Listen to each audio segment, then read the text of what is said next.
မေကွန်းတစ်မြန်မာနိုင်ငံ၏လက်ရှိမြို့တော်သည်ရန်ကုန်မြို့ဖြစ်သည်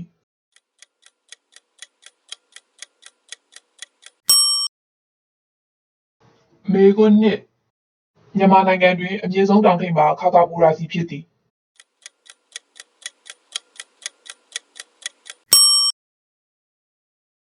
မေကွန်းသုံးမြန်မာနိုင်ငံသည်1948ခုနှစ်ဇန်နဝါရီလ4ရက်နေ့တွင်လွတ်လပ်ရေးရရှိခဲ့သည်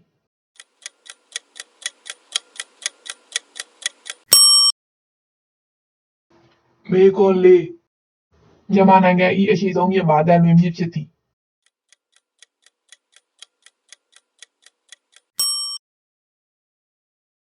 မေကွန်းငါရွှေတကုံစီတီတော်ကြီးသည်မန္တလေးမြို့တွင်တည်ရှိသည်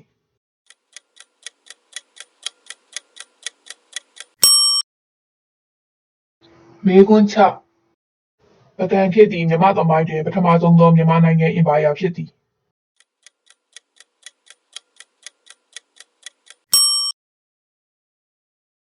မေကွန်း9မြန်မာနိုင်ငံသည်ကုန်းတွင်းပိတ်နိုင်ငံဖြစ်သည်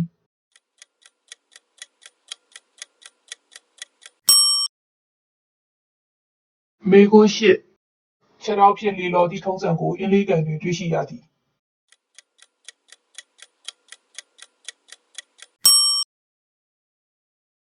မေကွန်း9မြန်မာနိုင်ငံ၏အိမ်နီးချင်းနိုင်ငံများတွင်ဗီယက်နမ်နိုင်ငံပါဝင်သည်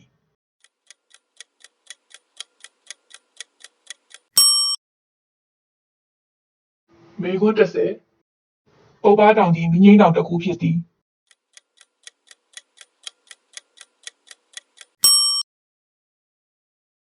မေကွန်း17မြန်မာနိုင်ငံ၏နောက်ဆုံးမင်းဆက်မှာတီဘောမင်းဖြစ်သည်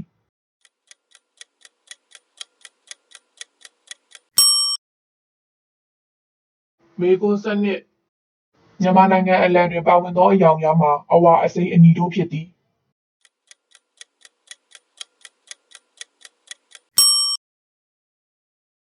မေကွန်း13မြန်မာနိုင်ငံတွင်တရားဝင်အသိအမှတ်ပြုထားသောရာသီဥတုကြီး၄ခုရှိသည်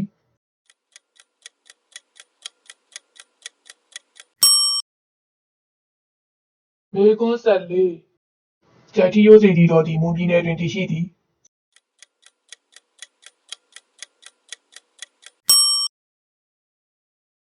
မေကွန်း15ရှမ်းပြည်နယ်၏မြို့တော်သည်လာရှိုးမြို့ဖြစ်သည်